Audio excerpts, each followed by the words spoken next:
Olá, meus irmãos, uma boa noite a todos. Que a graça e a paz do Senhor Jesus estejam sendo comunicados a você por meio deste momento especial e solene de culto coletivo ao nosso Senhor e Salvador Jesus Cristo, o único que é digno do nosso louvor, da nossa adoração e do nosso culto. Em todo culto, Deus sempre tem algo novo a nos ensinar. Há sempre uma nova orientação de Deus para o nosso crescimento espiritual, edificação na fé e progresso pessoal. Assim como os discípulos diariamente ouviam e aprendiam com Jesus, Jesus deixou a sua igreja no mundo para fazer novos discípulos que ouçam, aprendam e pratiquem a vontade de Deus, seguindo o caminho que Jesus tem posto diante de nós e convictos que os caminhos de Deus são melhor para nós, para nossas famílias e para a nossa história que se inicia aqui e pela graça de Jesus continuará por toda a eternidade. Por isso, é sempre uma bênção poder celebrar a Jesus aqui no canal da Primeira Igreja Batista em Vila do Sol.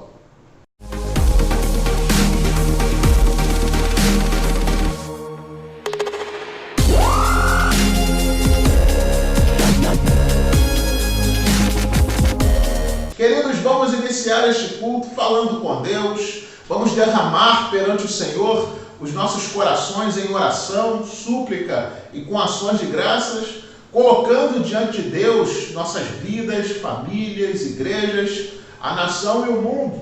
O altar de oração e o trono de resposta estão conectados, por isso seguimos esperançosos na resposta de Deus, que no devido tempo virá. E vamos acompanhar nessa oração a nossa irmã Hélida. Oremos ao Senhor, igreja. Pai nosso que estás no céu, nós glorificamos o seu santo e excelso nome. E nós te agradecemos, Senhor, porque estamos na tua presença, em nome de Jesus. Ó Pai querido, muito obrigada, porque até aqui o Senhor tem nos abençoado, o Senhor tem nos guardado, e são inúmeras bênçãos que o Senhor tem nos proporcionado. Nós não sabemos nem como agradecer, Pai querido.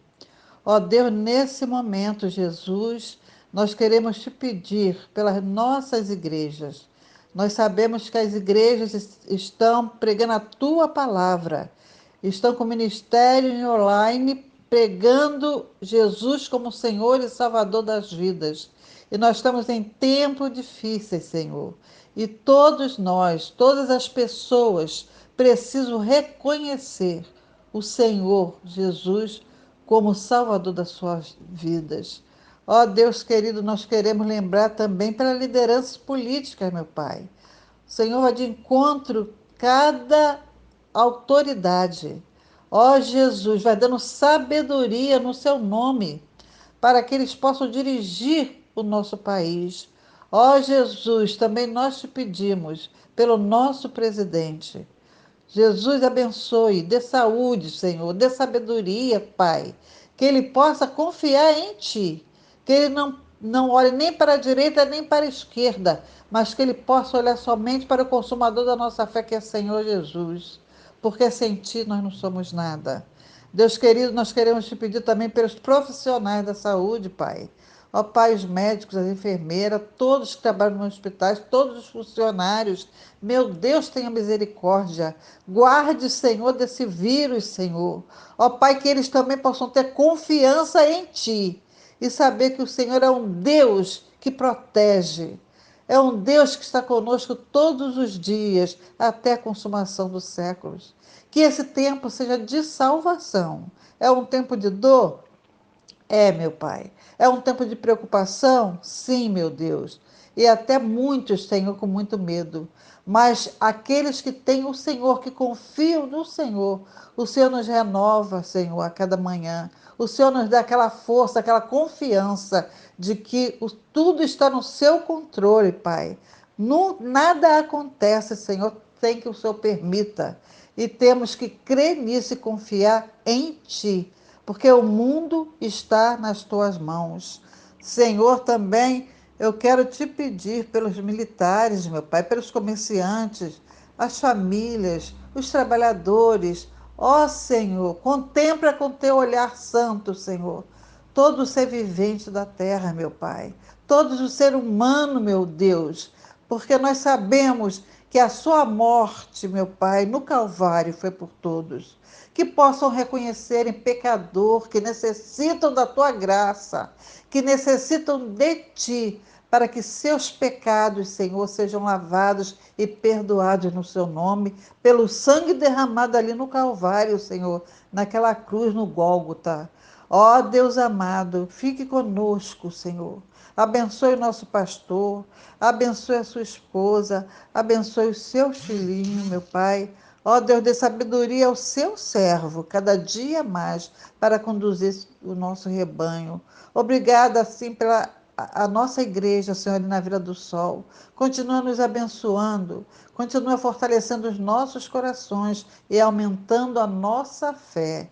Ó Deus querido, todos aqueles pedidos de oração que tu sabes de cada um, que o Senhor já conhece, Pai, que possa ser feito conforme a tua vontade, que o Senhor possa responder conforme o seu querer e que todos entendam a sua divina vontade.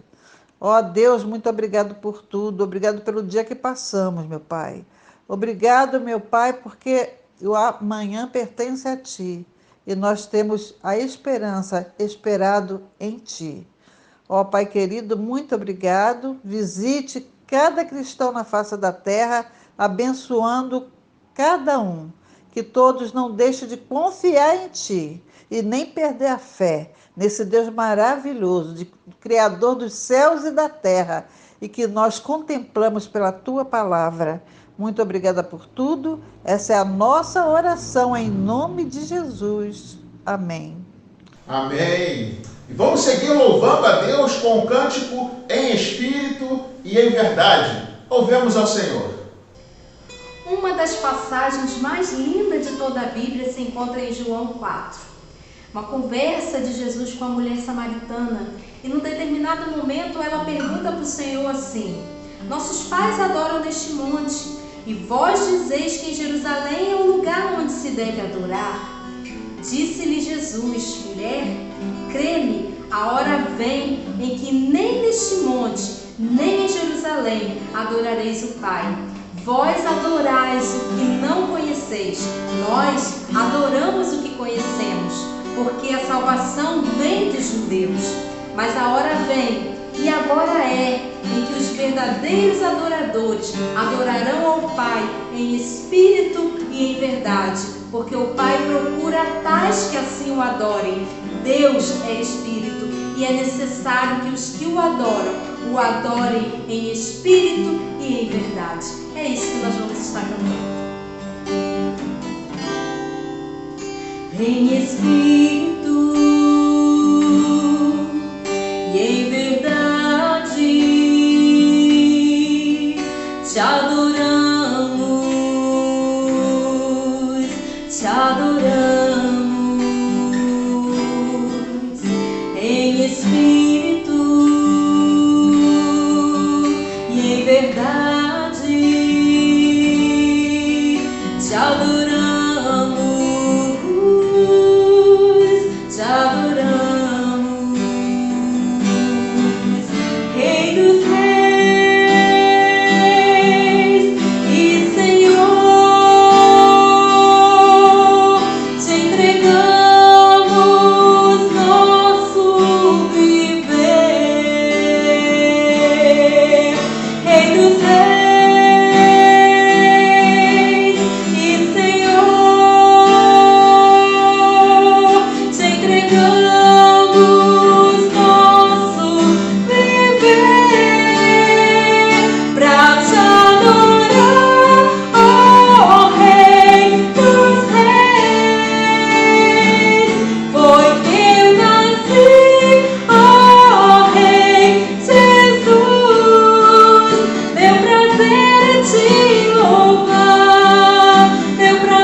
Louvado seja Deus. Vamos agora ler a Bíblia, ler a palavra do Senhor, um texto que se encontra lá na Epístola de Paulo aos Romanos, capítulo 12, versículos de 9 a 18, onde vai nos dizer assim a palavra de Deus, irmãos. O amor seja sem hipocrisia, detestai o mal, apegando-vos ao bem. Amai-vos cordialmente uns aos outros com amor fraternal, preferindo-vos em honra uns aos outros. No zelo não sejais remissos, sede fervorosos de espírito, servindo ao Senhor. Regozijai-vos na esperança, sede pacientes na tribulação, na oração perseverantes. Compartilhai as necessidades dos santos, praticai a hospitalidade. Abençoai os que vos perseguem, abençoai e não amaldiçoeis. Alegrai-vos com os que se alegram e chorai com os que choram. Tende o mesmo sentimento uns para com os outros. Em lugar de serdes orgulhosos, condescendei com o que é humilde. Não sejais sábios aos vossos próprios olhos. Não tornei a ninguém mal por mal. Esforçai-vos por fazer o bem perante todos os homens. Se possível, quanto depender de vós, tende paz com todos os homens. E vamos seguir louvando a Deus, acompanhando nossos irmãos no período de cântico. Louvemos ao Senhor com muita alegria, igreja. Deus é onipresente. Se Deus é onipresente, Ele está aqui comigo e ao mesmo tempo Deus está aí com você. Que Deus possa abençoar a sua vida, a vida da sua família. Em nome de Jesus. E creia que Deus está conosco.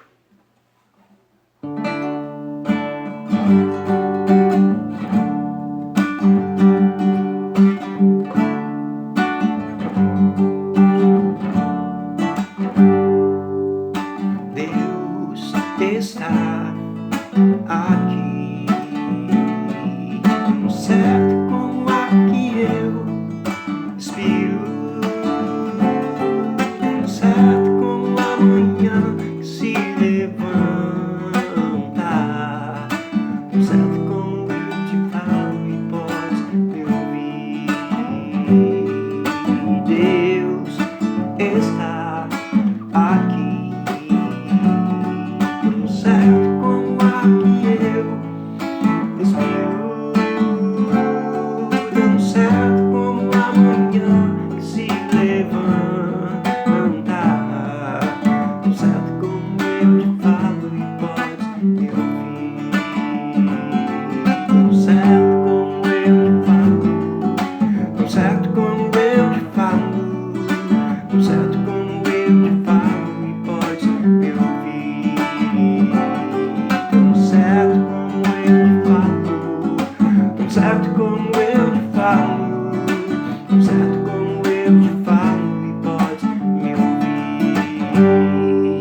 Deus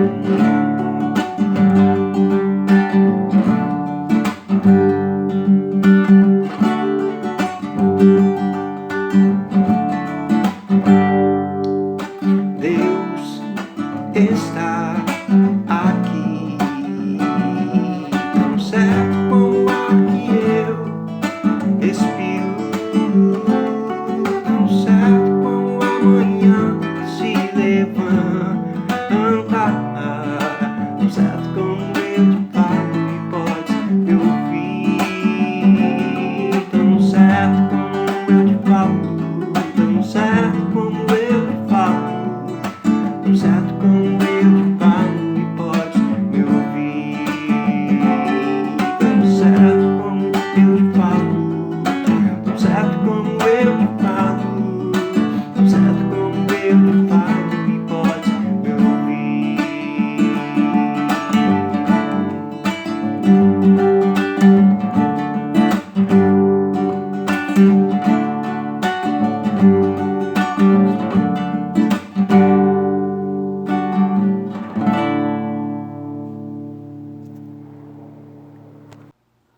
Olá, irmãos, Deus abençoe a vida de cada um de vocês que estão vendo e ouvindo essa mensagem. Que Deus possa abençoar a sua vida. Muito obrigado, eu quero agradecer pelas orações dos irmãos aí que estiveram orando por mim, quando estava lá no Maranhão a trabalho. E quero agradecer do fundo do meu coração as orações dos irmãos. Dizer que Deus ele nos abençoou ali, Deus nos protegeu e Deus ele tem cuidado de nós. Que o Espírito do Senhor possa estar abençoando a sua família, o seu lar, em nome de Jesus.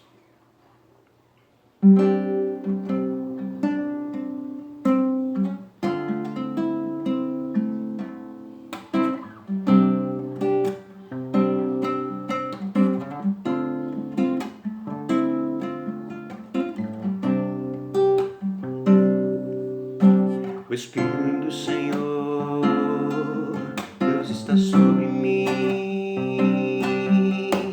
porque o Senhor me ungiu a pregar boas novas aos quebrantados e enviou-me a curar os quebrantados de coração.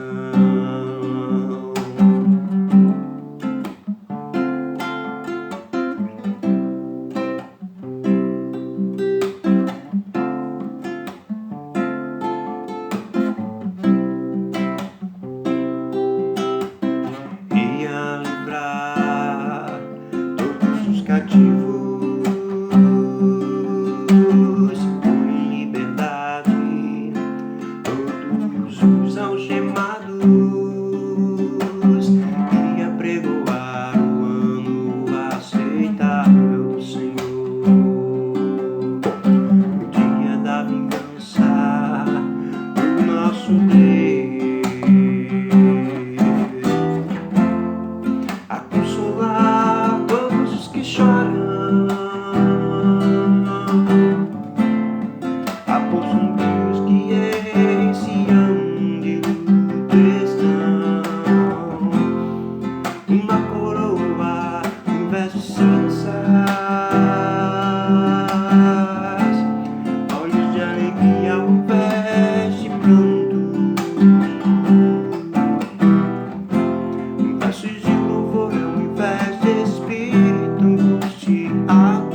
aceitável do Senhor. No dia da vingança do nosso Deus, a consolar todos os que choram, a possuir os que em Sião de luto estão, uma coroa em vez de cinza, olhos de alegria ao invés de pranto, vestes de louvor ao invés de espírito angustiado, a fim de que se chamem, a fim de que se chamem cavalo de justiça, a fim de que se chamem, a fim de que se chamem, a fim de que se chamem cavalo de justiça, plantados pelo Senhor para a sua glória, plantados pelo Senhor, cavalos de justiça.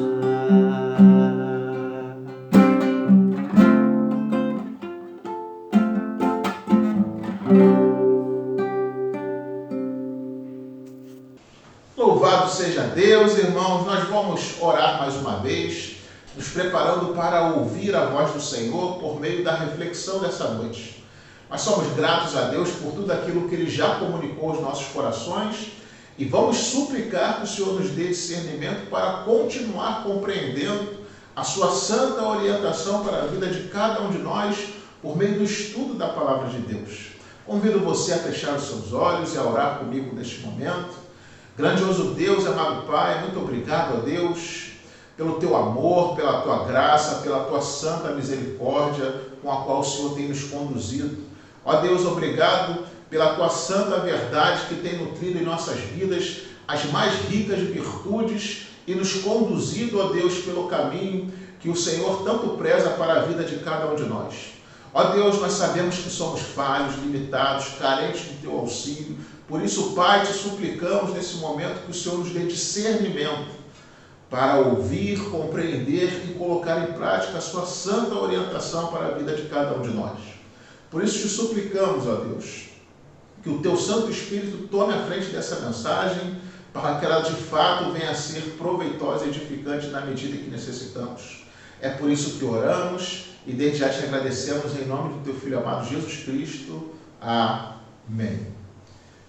Queridos, para a reflexão dessa noite, nós estaremos lendo o versículo que se encontra lá em Tito, capítulo 2, versículo 14. Estaremos refletindo nesse texto bíblico a partir do tema Nutrindo Virtudes. Tito, capítulo 2, versículo 14, vai nos dizer assim a palavra de Deus, irmãos. Ele deu a si mesmo por nós, a fim de nos remir de toda iniquidade e purificar para si mesmo um povo exclusivamente seu, dedicado à prática de boas obras. Nutrindo virtudes.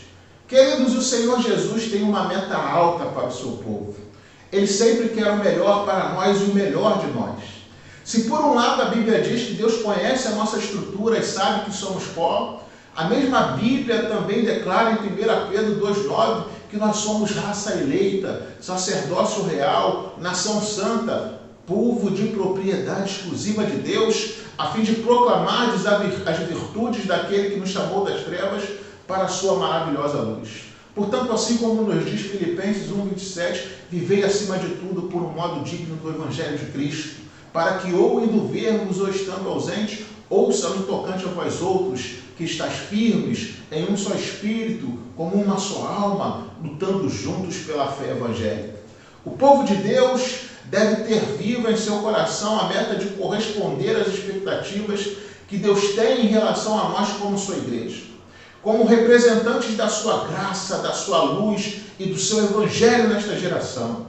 Não podemos nos contentar em ser apagados, se Deus diz que devemos ser luz? Não devemos nos contentar em ser sem sabor, se Deus nos chamou nesse tempo para ser sal da terra. O povo de Deus deve ser visionário, sonhador, guerreiro, perseverante em seus desafios de ser melhor a cada dia para a glória de Jesus. Assim como declara o nosso texto base, devemos ser lavados, remidos, devemos honrar o sangue que foi vertido na cruz por nós, a fim de que sejamos conhecidos como um povo diferente, separado, exclusivamente de Cristo e zeloso de boas obras. O povo de Deus não pode ser confundido como produto do meio, de uma geração que exalta o erro, ama o pecado, se conforma com o mundo. À semelhança de Jó, devemos ser conhecidos como um povo íntegro, reto, temente a Deus e que se desvia do mal. Para isso, nós precisamos ter a meta elevada de nutrir, de cultivar as mais ricas virtudes em nossas vidas.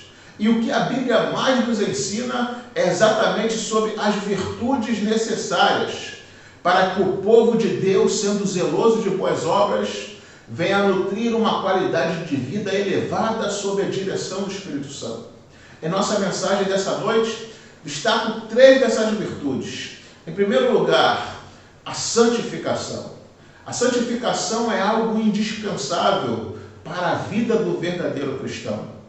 Eu pego o exemplo que está lá em Josué 3, versículo 5. O povo de Israel estava no limiar da terra prometida. As dificuldades no deserto haviam ficado para trás. Aquele era o momento de cruzar o Jordão e tomar posse da terra prometida. Mas havia uma condição a ser observada.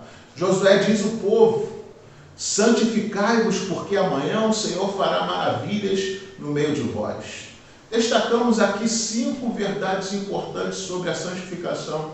Primeiro, a santificação é uma ordem expressa de Deus. A ordem de Deus é muito clara: santificai-vos. Sem santificação ninguém verá Deus. Sem santificação não existe comunhão com Deus, pois Deus é luz e só os purificados de coração pelo sangue de Cristo poderão vê-lo face a face. Deus nos chamou do pecado para a santidade. Aqueles que são de Deus apartam-se do pecado e deleitam-se no novo e vivo caminho que é Jesus, e esse caminho é um caminho de santidade. O povo de Deus é um povo santo, separado para uma vida diferente, na qual Deus pretende fazer resplandecer a luz do seu rosto sobre nós. Somos santos posicionalmente, mas devemos ser santos processualmente, ou seja, a santidade é um processo. Dia após dia, Deus quer realizar algo novo por meio da orientação da sua palavra e da nossa intimidade com Ele nesse relacionamento pessoal. O mesmo Deus que trabalhou por nós na redenção, trabalha em nós na santificação. Segundo, a santificação é uma condição para que as maravilhas de Deus se realizem em nossa vida. Santificai-vos, porque amanhã o Senhor fará maravilhas no meio de vós. Nós somos ferramentas usadas por Deus à medida que nos entregamos a Ele para isso. Deus utiliza não grandes talentos, mas vasos limpos.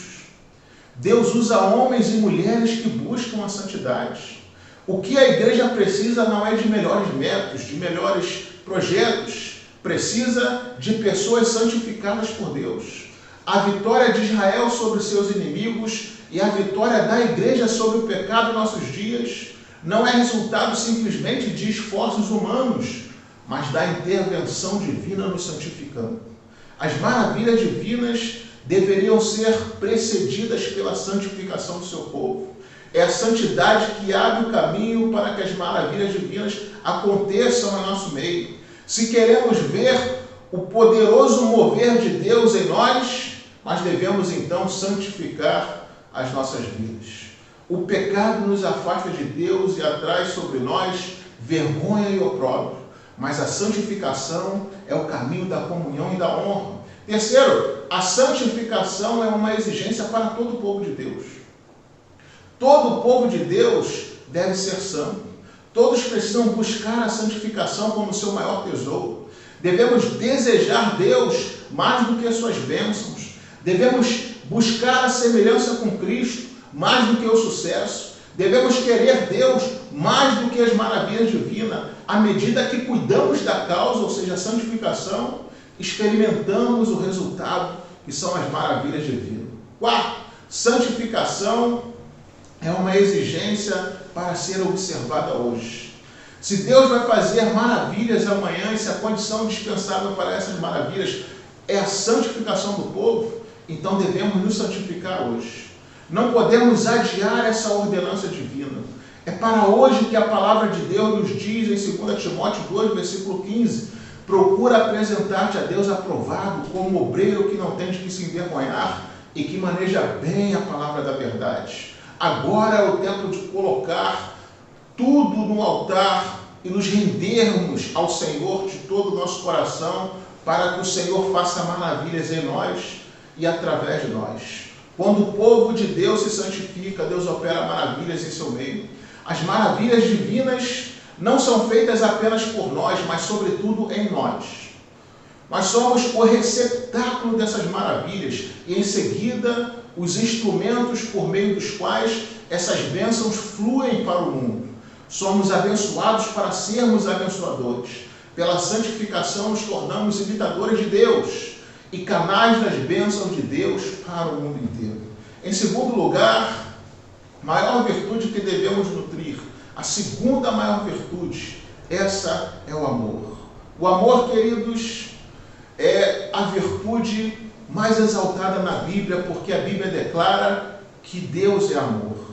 Como pastor, eu preciso sempre bater nesta tecla. Primeiro, porque Jesus foi quem mais falou, expressou e materializou em si o amor. Segundo, porque a Bíblia diz que ao se aproximar o fim, o amor de quase todos se esfriariam. E esse esfriamento do amor não pode partir da igreja. A igreja de Jesus precisa continuar sendo expressão do amor de Deus, mesmo em meio ao mundo frio.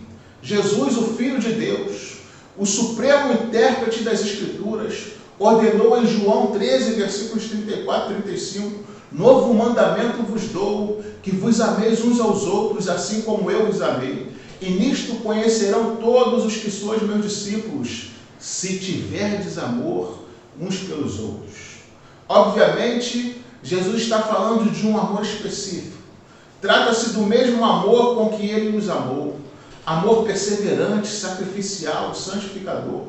Não é amor apenas de palavra, nem amor regido pelos interesses do egoísmo, mas amor de fato e de verdade. Amor que sacrifica pela pessoa amada. Esse amor puro, santo e excelente não contradiz a verdade. Não podemos sacrificar a verdade em nome do amor. Não devemos abrigar sob o pretexto da tolerância todas as crenças e todas as formas, com a frágil desculpa de que o amor nos une e a verdade nos separa. Não existe isso. A família de Deus é composta daqueles que creem na verdade e daqueles que precisam dela para seguir no caminho certo, convictos de que essa verdade é Cristo Jesus. A família de Deus está firmada sobre a rocha eterna da verdade. E fora da verdade não existe a família de Deus. Essa verdade é a própria Escritura. Essa verdade é o próprio Senhor Jesus, pois Ele mesmo declarou: eu sou o caminho, a verdade e a vida. Ninguém vai ao Pai senão por mim. O amor cristão, queridos, não é complacente com o erro, nem conivente com o pecado. O amor, entretanto, ele não se assenta no tribunal, arrogando a posição de juiz para condenar impiedosamente os fracos. O amor não esmaga a cana quebrada, nem apaga a tocina que fumegam. O amor de Cristo não trabalha para condenar, mas para restaurar. O amor não se alegra em ver os que tropeçam sendo arrastados pela vasa do desprezo, mas luta para levantá-los e com alegria conduzi-los de volta ao aprisco seguro. Jesus disse que o critério para sermos conhecidos como seus discípulos é o amor. Jesus lidou com grande severidade com os críticos fariseus e foi amável sem deixar de ser firme com os publicanos e pecadores. Jesus acolheu em seus braços hospitaleiros todos aqueles que eram condenados pela intolerância dos fariseus, não para que seguissem a estrada do pecado continuamente, mas para guiá-los pelas veredas de justiça, libertos do pecado e restaurados pela graça. O mundo está olhando para a igreja, queridos. É impossível deixar de vê-la, uma vez que ela é como a cidade edificada sobre o monte. Se o amor for a marca distintiva que nos caracteriza como cristão, isso produzirá impacto nas pessoas. Se o amor for apenas um discurso vazio, uma caricatura dessa suprema virtude, então seremos causa de tropeço para aqueles que olham para nós. É tempo de sondarmos o nosso próprio coração e examinarmos a nossa própria vida a fim de saber se de fato estamos sendo conhecidos pelo critério do amor verdadeiro, como discípulos daquele que nos amou e a si mesmo se entregou por cada um de nós. A terceira virtude que devemos nutrir em nossas vidas é a alegria. A alegria, queridos, deve ser também uma marca do povo de Deus. Tem gente que tem uma ideia errada de que o povo de Deus está nesse mundo só para sofrer. Isso não é verdade. A alegria é tão importante que ela é relacionada como fruto do Espírito em Gálatas 5.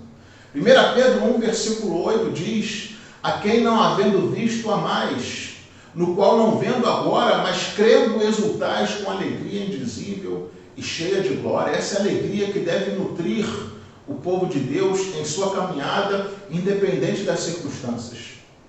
O apóstolo Pedro, nesse texto, está escrevendo aos crentes da dispersão, espalhados por 5 diferentes províncias romanas. Esses irmãos eram pessoas resgatadas pelo amor e pela verdade de Deus. Estavam sendo santificados e nutridos por uma viva esperança, mesmo sendo perseguidos e vivendo dispersos pelo mundo, privados de sua liberdade e seus bens, aguardavam uma herança incorruptível nos céus. Mesmo sofrendo provocações e passando por tristezas, exultavam nas recompensas eternas. Sabiam que as provas não podiam destruí-los, mas como um fogo apenas purificar e fortalecer a sua fé.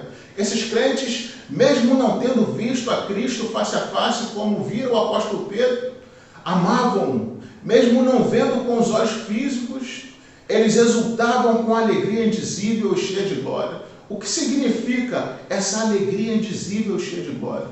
De onde ela procede? Como ela se manifesta? Qual é a sua força? Primeiro, essa alegria é a expressão da presença manifesta de Deus no meio do seu povo. Onde a glória de Deus resplandece, os corações exultam de alegria indizível. Na presença de Deus tem plenitude de alegria. Ele é melhor do que suas mais excelentes dádivas. Quando os crentes são impactados por essa presença gloriosa, então são invadidos por uma alegria que o mundo não conhece, não pode dar nem tirar. Em segundo lugar, queridos, essa alegria procede do céu e não da terra. É fruto das promessas, do cuidado e da presença do Espírito Santo em nós, que nos faz fortes e resistentes às circunstâncias que tentam nos abater. A alegria do Senhor não é apenas um sentimento, é a nossa força.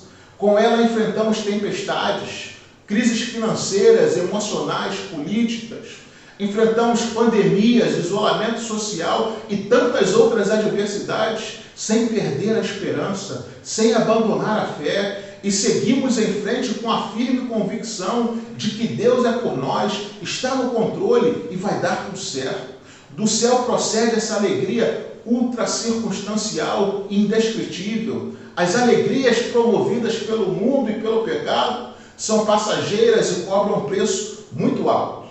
Mas a alegria que vem do Senhor é eterna, nos foi garantida pelo sangue de Cristo, tem sido nutrida em nós como fruto do Espírito Santo, é garantida por Deus. A alegria do cristão se manifesta mesmo nas noites mais escuras do sofrimento. Sofonias 3, versículo 17 diz: o Senhor teu Deus está no meio de ti, poderoso para salvar-te. Ele se deleitará em ti com alegria, renovar-te-á no seu amor, alegrar-se-á em ti com júbilo. A semelhança de Cristo, a igreja traz na história do seu povo a marca daqueles que foram maltratados, injuriados, perseguidos, espoliados. Porém, mesmo sendo co-participantes do sofrimento de Cristo, exultavam com uma alegria indizível, cheia de glória, pois a Bíblia nos ensinou a termos por motivo de grande alegria, até mesmo o passar por diversas provações. Em tudo somos atribulados, e mesmo assim, em nossos corações não há mágoa, mas amor. Não há tristeza, mas celebração. Ser igreja é fazer parte dessa linda história de superação, na certeza de que somos preservados pelo braço do Onipotente. Os cristãos colocaram o mundo de cabeça para baixo, pois quanto mais perseguidos, eram mais exultantes. Quanto mais eles tinham seus bens saqueados, mais eles se alegravam por sua herança eterna. Quanto mais eles eram difamados, mais eles abençoavam. Quanto mais eles eram jogados de um lado para o outro, mais eles se alegravam na cidade cujo arquiteto e fundador é Deus. Quanto mais eles sangravam, mais fértil ficava o solo para a semeadura do Evangelho. A igreja tornou-se irresistível. O Evangelho avançou com poder incomparável. A alegria dos crentes no meio das mais duras provas deixavam as pessoas perplexas. Os crentes eram pobres, mas possuíam tudo. Eles foram arrancados e expulsos de sua casa, mas tinham uma pátria no céu. Os homens tiram lágrima dos seus olhos, mas de seu coração jorrava uma alegria indizível e cheia de glória, que o mundo não compreende, pois não vem dele, vem do céu, vem de Cristo Jesus, para a vida de cada um de nós. Ah, queridos, a nossa alegria não vem do ouro, da prata, do álcool, das drogas, da prostituição, da corrupção ou de status popular. Nossa alegria jorra do sacrifício de Cristo. É cultivada pela ação do Espírito Santo e garantida pelo poder de Deus. Quando o mundo com toda a sua maldade acabar, continuaremos nos alegrando eternamente nos céus, porque a nossa alegria é eterna, ela não é passageira. Que Deus continue nos edificando e fazendo de nós um povo santo, amoroso e alegre. Sigamos em frente tendo a meta elevada de ser referência de Cristo em nossa geração, nutrindo as virtudes mais preciosas em nossas vidas para a glória de Deus.